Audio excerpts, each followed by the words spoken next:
가치 있는 소비를 위해 생활 속 경제 이슈를 짚어보는 가치경제 시간입니다. 대구시가 지난 7일 국토교통부가 추진하는 도심융합특구에 지정됐습니다.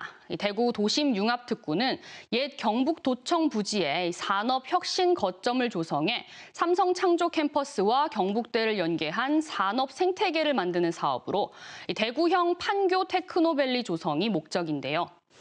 특히 대구시는 이날 보도자료에 지정 완료된 도심융합특구와 기회발전특구 외에도 교육발전특구에 시범 지정됐고 문화특구는 다음 달 지정될 예정이라고 밝혔습니다.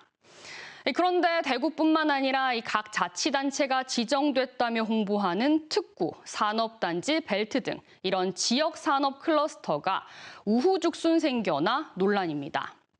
먼저 지역산업 클러스터란 지역산업 활성화와 지역 균형 발전을 위해 일정 지역 내에서 경제 주체들이 연계돼 산업 생태계를 형성하는 공간적 집적체를 뜻하는데요. 지역산업 활성화, 지역 균형 발전 다 좋습니다. 그런데 문제는 많아도 너무 많다는 겁니다. 지난 9월 기준 지역산업 클러스터는 10개 부처의 52개 유형, 2,300여 개가 지정 운영되고 있습니다. 17개 시도 중 경상북도는 256개가 지정돼 전국 세 번째로 많습니다. 모든 지역산업 클러스터가 잘 운영된다면 문제가 되지 않겠죠. 하지만 지정 목적과 지원 대상이 대부분 비슷하다는 것도 문제입니다. 예를 들면 외국인 투자와 관련된 지역산업 클러스터로 경제 자유구역과 외국인 투자구역, 자유무역지역 등이 있는데요. 경북과 부산 등 5개 시도는 이 3개 모두 중복 지정됐고요. 이 세 클러스터 모두 법인세나 소득세 감면 등 혜택이 유사합니다. 특히 유망 사업은 중복이 더 심했는데요. 첨단 바이오 분야 산업 클러스터는 전체 17개 시도 가운데 정부 지정이 14개, 지자체 선정이 14개였는데요. 결론적으로 부산을 제외한 모든 시도에서 정부나 지자체 지원의 산업 클러스터를 추진하고 있는 겁니다. 이렇게 되면 클러스터, 즉 집적단지라는 말이 무색해질 뿐만 아니라 관련 재원이 분산되고요. 산업 집적에 따른 효과도 떨어질 수 있습니다.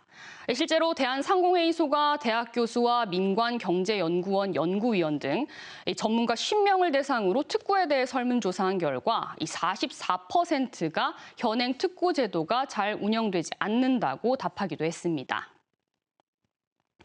구체적으로 보면요, 현행 제도에서 개선이 가장 시급한 부분으로 88%가 유사 특구 제도의 통폐합을 꼽았고 82%는 차별성이 부족하다고 응답했습니다. 정성훈 대한지리학회장은 운영이 제대로 되지 않는 특구를 통폐합하고 기업 맞춤형 혜택 개발과 정주 환경 개선이 필요하다고 밝혔습니다. 전문가들은 또 지역별 기존 주요 산업을 고려한 지역 산업 클러스터 조성이 필요하다고 지적하는데요. 사양 사업은 배제하되 기존에 구축된 주요 산업의 전후방 효과를 확대할 수 있는 방향으로 주력 산업군을 설정하고 지원해야 한다는 겁니다.